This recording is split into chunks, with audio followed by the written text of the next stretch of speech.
हाँ, तो पिछली टॉपिक में हम जो पढ़ रहे थे कि जो फीडबैक होता है वो हम टेम्परेचर इंडिपेंडेंट जो गेन होता है उसमें हम उस गेन को टेम्परेचर इंडिपेंडेंट कैसे बनाते हैं। अब हमारा जो नेक्स्ट टॉपिक है वो है एडवांटेजेस ऑफ नेगेटिव फीडबैक। ठीक है, तो नेगेटिव फीडबैक से मुझे क्या क्या एडवांटेजेस हैं, तो इसमें बहुत सारे पॉइंट्स हैं जहाँ पे मुझे एडवांटेज मिलता है। तो हम एक एक करके देखते हैं कि वो कौन कौन से पॉइंट्स हैं। पहला जो है वो है गेन डिससेंसिटिविटी।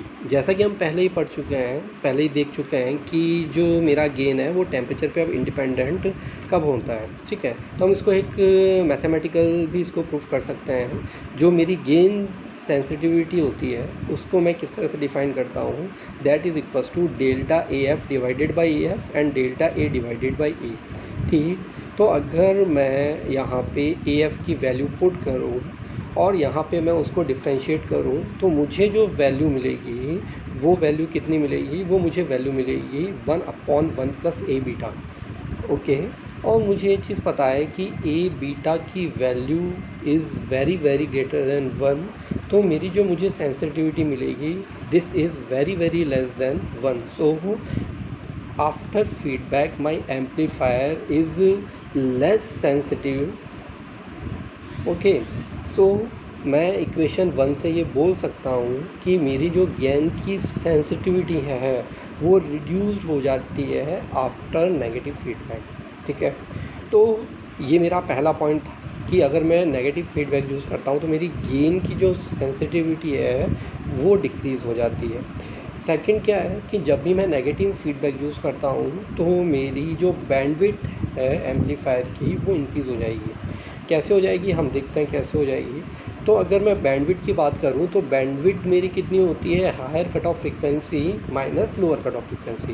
तो अगर मुझे मेरी बैंडविड्थ को इंक्रीज़ करना है it means higher cut off frequency को तो इंक्रीज़ करना है और लोअर कट ऑफ फ्रीक्वेंसी को मुझे डिक्रीज़ करना है। ठीक है, तो पहले हम मान के चलते हैं कि मेरी जो हायर कट ऑफ फ्रीक्वेंसी है वो ओमेगा एच है। ठीक है, तो अगर मेरा कोई एम्पलीफायर है विदाउट फीडबैक तो उसका जो गेन होगा वो कितना होगा, A S is equals to A M divided by 1 plus S upon omega H. यहाँ पे जो ओमेगा एच मेरी फ्रीक्वेंसी है वो हायर कट ऑफ फ्रीक्वेंसी है। ठीक, आफ्टर फीडबैक मेरा गेन कितना होगा, आफ्टर फीडबैक मेरा गेन होगा A S upon 1 plus beta A S. अगर मैं यहाँ पे ए एस की वैल्यू पुट कर दूँ और अगर मैं देखूँ तो मैं लास्ट की ही केवल टर्म में यूज़ कर रहा हूँ, A F S is equals to A F M divided by 1 plus S upon omega H 1 plus A M beta.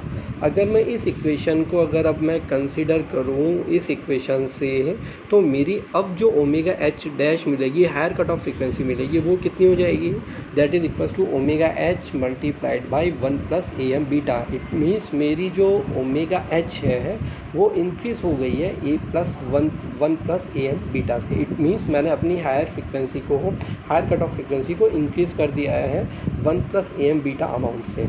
ऐसे अगर मैं लोअर कट ऑफ फ्रीक्वेंसी को देखूँ तो अगर मेरी lower cut off frequency omega L है तो मैं उसका ट्रांसफर फंक्शन लिख सकता हूँ, A S is equals to A M A S upon S plus omega L. वापस मैं आफ्टर फीडबैक देखूँ तो मुझे जो ट्रांसफर फंक्शन मिलेगा वो मिलेगा A F S is equal to A M S upon S plus omega L 1 plus A M S upon S plus omega L multiply by beta. अगर मैं इसको अब आगे सॉल्व करता हूँ तो मुझे जो इक्वेशन मिलती है वो कितनी मिलेगी, A F M S upon S plus omega L upon 1 plus M beta.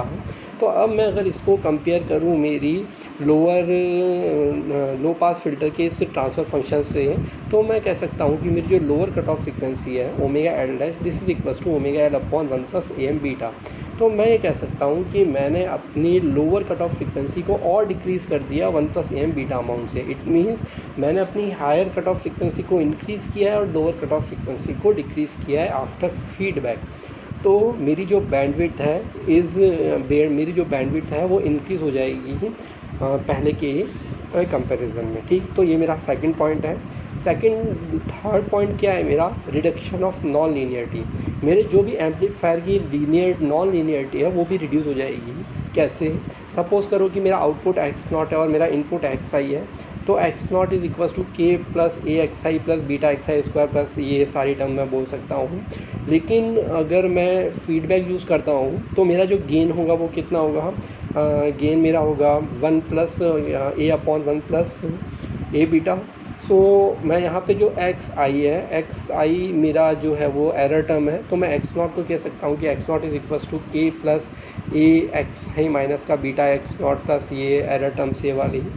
तो अगर मैं इसको देखता हूँ और मेरा एक्स आई की जो एरर टर्म है हायर ऑर्डर को टर्म को निगलेक्ट करके चलता हूँ, तो मुझे जो एक्स नॉट मिलेगा वो कितना मिलेगा, ए X I upon 1 plus A beta मिलेगा। तो मैं ये कह सकता हूँ कि यहाँ पे जो मेरी नॉन लीनियरिटीज़ आ रही थी वो नॉन लीनियरिटी मेरी डिक्रीज़ हो जाएगी। क्यों हो?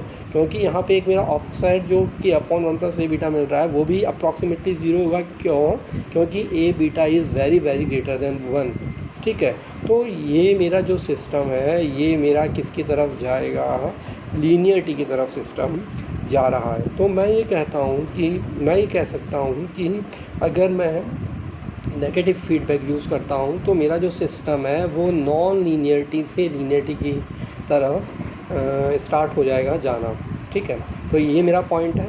लास्ट जो मेरा पॉइंट है वो क्या है, लास्ट पॉइंट है मेरा नॉइस रिडक्शन। नॉइस रिडक्शन क्या है कि मेरी नॉइस भी रिड्यूस हो जाएगी, इसकी हम कैलकुलेशन में नहीं जा रहे हैं। कितने अमाउंट से रिड्यूस हो जाएगी, आपको एक चीज़ ध्यान रखनी है कि जब भी मैं फीडबैक यूज़ करूँगा तो मेरी कोई भी चीज़ अगर इंक्रीज़ हो रही है या डिक्रीज़ हो रही है तो वो हमेशा 1 प्लस ए बीटा अमाउंट से इंक्रीज़ होगी या 1 प्लस ए बीटा अमाउंट से डिक्रीज़ होगी।